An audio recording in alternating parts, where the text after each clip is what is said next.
Fique com a gente. Assista agora Multiesporte, Multi TV. 24 horas de programação local. A TV onde Maringá acontece.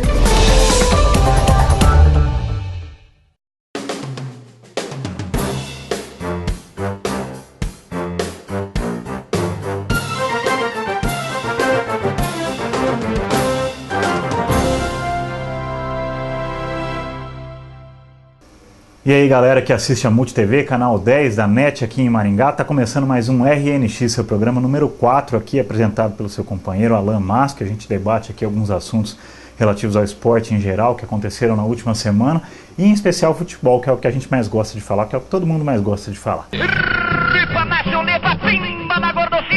Vamos direto ao assunto, vamos começar falando de técnicos no Brasil.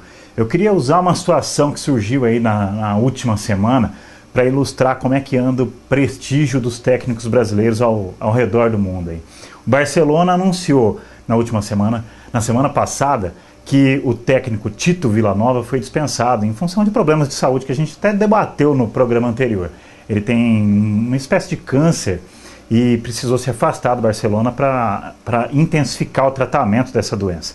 E na mesma semana em que anunciou a dispensa do Tito Vilanova, o Barcelona começou a especular, a imprensa espanhola começou a especular sobre qual técnico poderia assumir o time. Como na Europa o período de transferência já estava se encerrando, já não existia mais possibilidade de pegar nenhum técnico, de contratar nenhum técnico de algum outro grande clube europeu.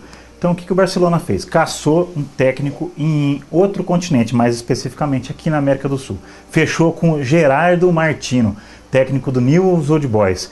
O Newell's que jogou inclusive com o Atlético Mineiro aqui na semifinal da Libertadores e fez um jogo bem parelho com o Atlético, muito em função do trabalho que o Gerardo Martino fez no Newell's Old Boys. Ali na parede de pernas o Galo, olha o Maxi Rodrigues de cabeça, gol!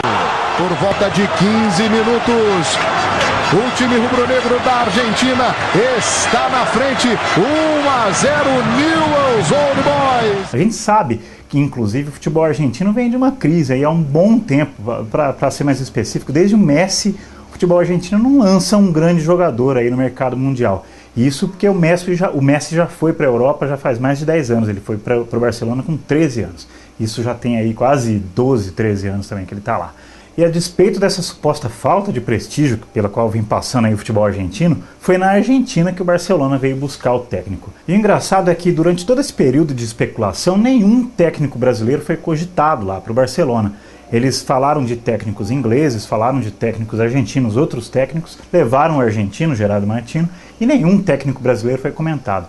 Coincidentemente, isso aconteceu na mesma época em que há uma discussão bem grande aqui no Brasil sobre a falta de atualização aqui dos técnicos brasileiros. A gente sempre fala que os clubes aqui do Brasil estão jogando de uma forma muito antiga, de uma forma muito quadrada, sem movimentação, sem atualização mesmo. Os times são poucos os times em que se vê modernidade, como a gente tem visto ultimamente no Barcelona e mais recentemente no Bayern de Munique, que vai ser treinado inclusive pelo Guardiola, ex-técnico do Barcelona.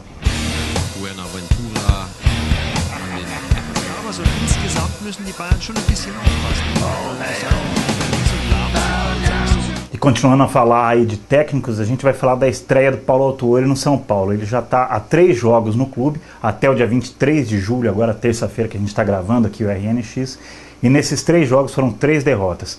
A última vez em que isso aconteceu no São Paulo foi em 1964, em que um técnico estreou com 3 derrotas seguidas. Foi o Brandão.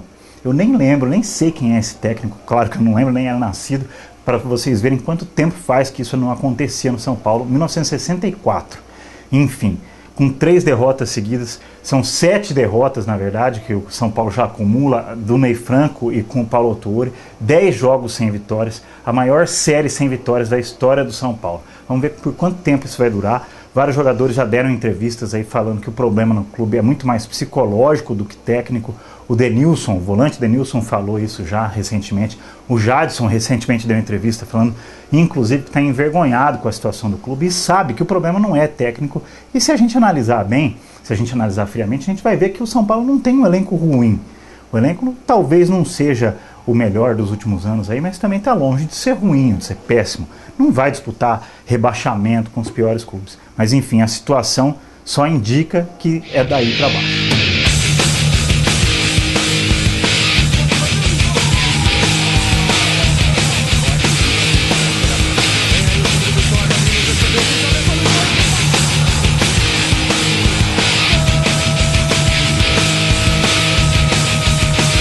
vamos continuar a falar da crise no São Paulo. Nesse fim de semana aconteceu uma coisa muito curiosa e ao mesmo tempo triste lá na história do clube.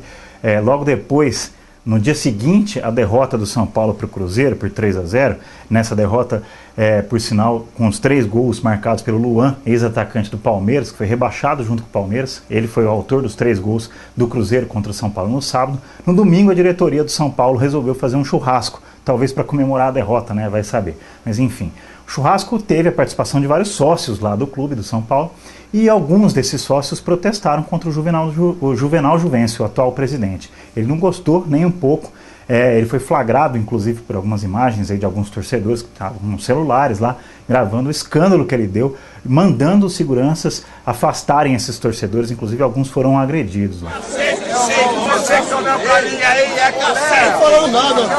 Eu quero São Paulo grande. Perdido é você. Eu quero São Paulo grande. Perdido é você. São Paulo é a primeira divisão, meu. Perdido é você. É uma situação que, além de mostrar, além de expor a crise pela qual passa o tricolor, também mostra que o contexto político do clube também está bem bagunçado.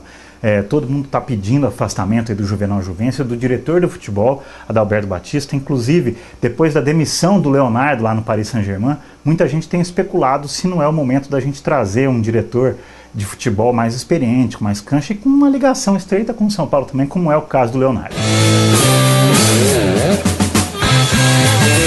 E agora vamos voltar a falar de técnicos. Qual que é a influência que um técnico tem na qualidade do futebol que um clube apresenta? É legal a gente lembrar disso justamente usando o São Paulo como exemplo. Momentos antes dele sair do São Paulo, ele deu uma entrevista falando que não era ele que estava errando os passes no time. E é só ter uma boa vontade para estudar o jogo e perceber o tanto de bola que a gente saiu errado. E eu, como treinador, não posso lá dar um passe, não é culpa só do treinador. Atribuindo, quer dizer, a culpa pela qualidade do futebol apresentado pelo São Paulo, péssima por sinal, né, aos jogadores. Isso queimou o técnico com os boleiros. A gente sabe, quem está no meio sabe que boleiro não gosta de gente que joga toda a culpa por uma derrota, por exemplo, em cima dos jogadores, e foi justamente o que o Ney Franco fez nessa entrevista. E um contraponto que pode servir como um bom exemplo de que essa teoria é verdadeira é o Claudinei Oliveira, técnico interino do Santos. Está treinando o clube já há alguns jogos. Faz muito tempo que o Santos não apresentava um bom futebol como vem apresentando nesses últimos jogos, e isso muito em função do bom relacionamento que o Claudinei tem com os jogadores. Ele já era auxiliar técnico do clube há muito tempo, quer dizer, já conhecia os jogadores, aplica com justiça alguns critérios para definir titulares e reservas, se relaciona há muito tempo com os jogadores, tem uma boa amizade com eles, e isso mostra que um bom relacionamento dentro do clube, ao contrário do que o Ney Franco fez quando deu aquela fatídica entrevista lá atribuindo a culpa do mau futebol aos jogadores, pode sim ajudar um clube a se recuperar, a apresentar de novo um bom futebol, como o Santos vem fazendo.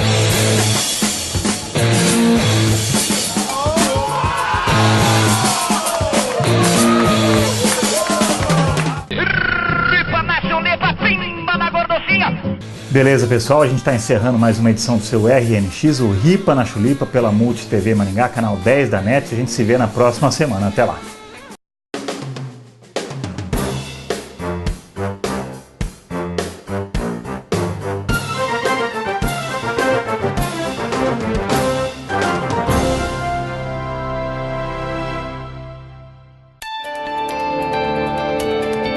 Você assistiu Multi Esporte, Multi TV, 24 horas de programação local. A TV onde Maringá acontece.